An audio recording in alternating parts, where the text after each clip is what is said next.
I'm gonna tell you 3 lessons that DJs learn too late that could cost them their DJ career, and we're gonna start right now.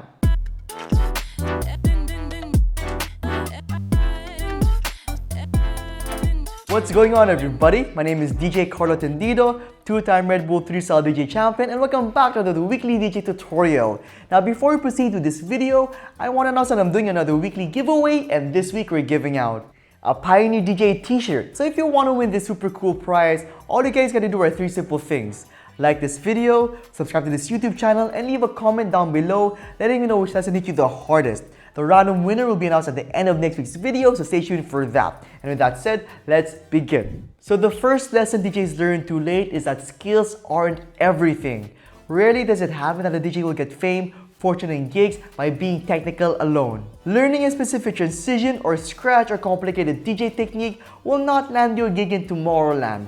Believe me, I've tried. What will though is the content you produce, be it videos, mixes, or even better yet, original songs. Those things yield a better result than knowing the latest and greatest DJ trick. You see, you have to understand that DJ tricks are just tools for you to mix. What will really set you apart is how you balance those skills with song selection in a live DJ setting when you mix for a crowd, and how you follow that up by making content like a mix, video, or song that markets your ability as a DJ, producer, or even both. To tell you the truth, I thought that winning countless DJ competitions would land me all the gigs I could ever want in life, but that never really happened to me, sadly. What got the ball rolling was when I started producing content like videos, tutorials, and mixes. And I wish I learned this lesson sooner, because if I did, I would probably be on the Tomorrowland stage by now. Just kidding, I can't produce songs for shit. So focus on producing content that you're comfortable making to better highlight the skills you already have. And on the side, keep practicing and honing your skills so when you do get a gig, you'll leave an impression. Second lesson DJs learn too late.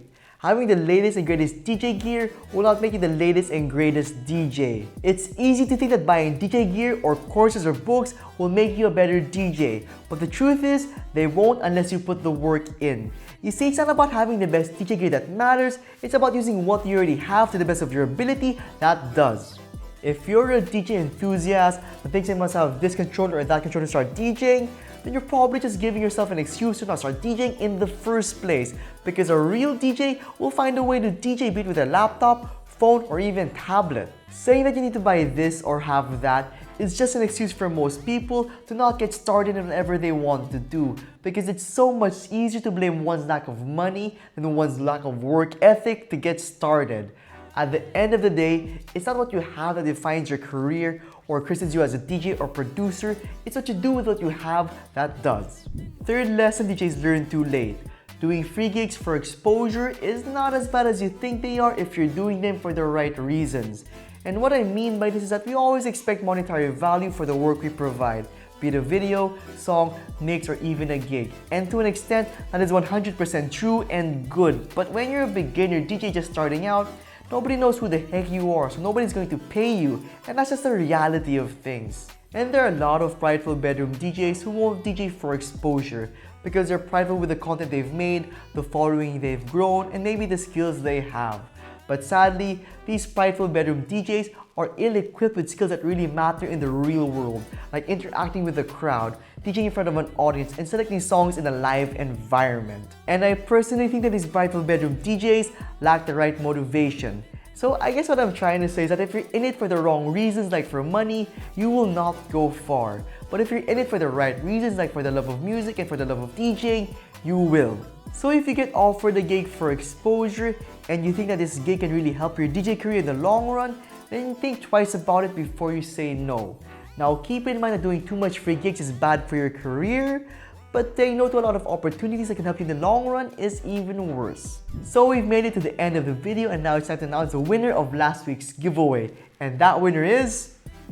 So congratulations! Please send me your name, address, and phone number to this email address over here, and I'll send the item right to your doorstep. And with that said, thank you so much for watching, guys, and I will see you all in the next one.